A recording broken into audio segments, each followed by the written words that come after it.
I think we have to do it.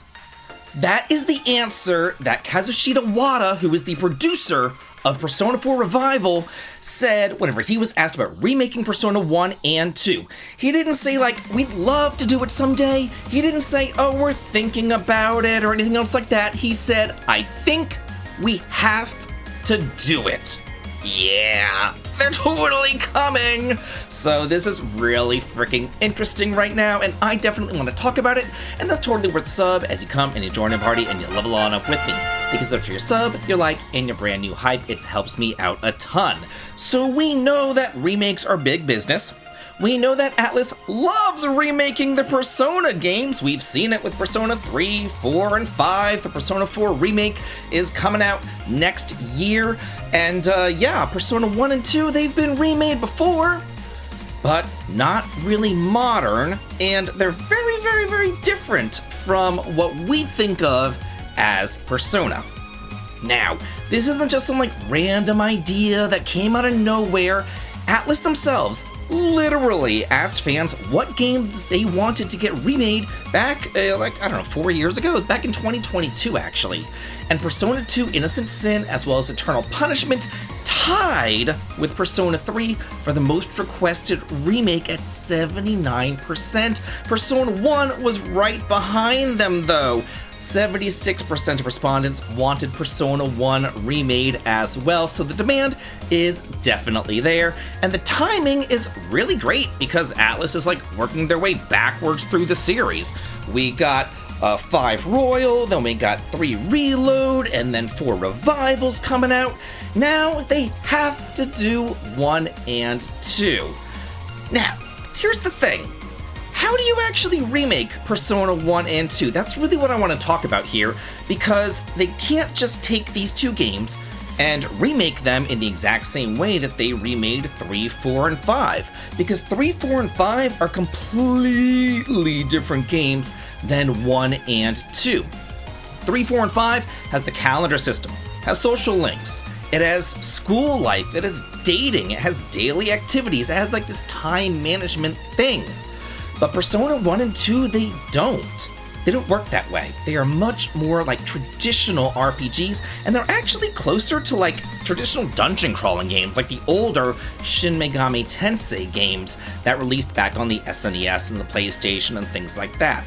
So, like, I don't want these Persona games to suddenly become like, you have 3 months to save the world, and by the way, you also have 3 months to maximize your friendships, and if you don't do that, you're getting the bad ending. Like, that isn't what these games need.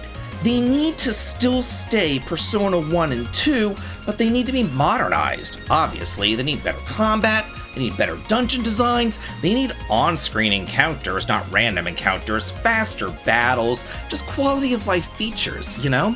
Like, fix the things that make the games difficult to play today, but don't fix the things that weren't actually broken. If it's not broke, don't fix it. If it is broke, go ahead and fix it.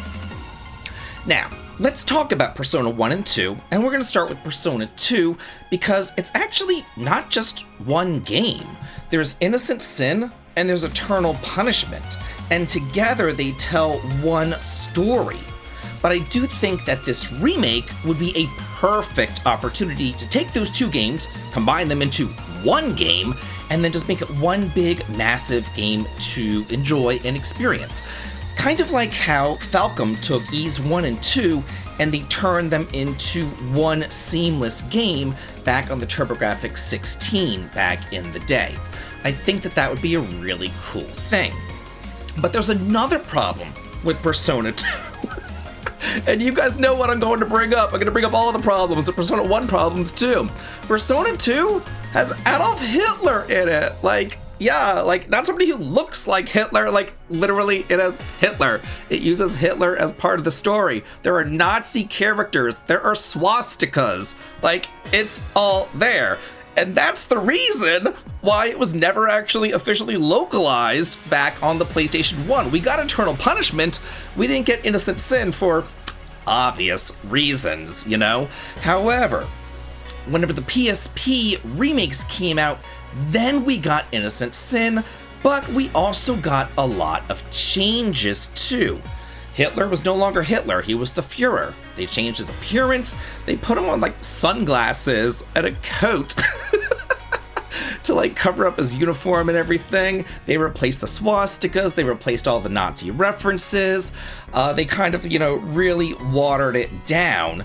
But another interesting thing is that whenever this PSP version came out, they watered down not just the English version, but also the Japanese version. All those same changes that were in the English version were also included in the Japanese PSP version as well.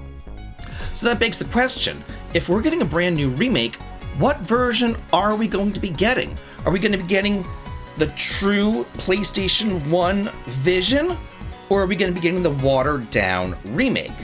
More than likely, knowing how game companies are, we'll be getting that PSP version. Then there's another option. Could they censor out the entire thing and change the whole story completely? Do they replace him with a completely fictional dictator? Or do they say, this is it, deal with it? But there's another thing that I want to talk about here.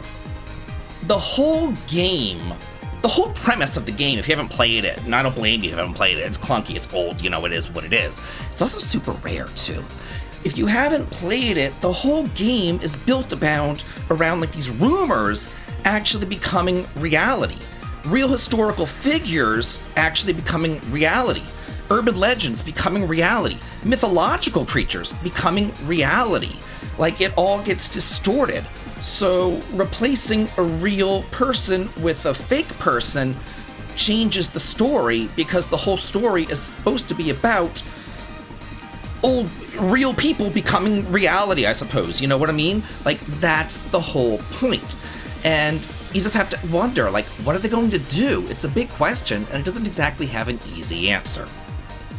Then there's Persona 1, and if you've played this game, you know what I'm going to bring up. Let's talk about Mark.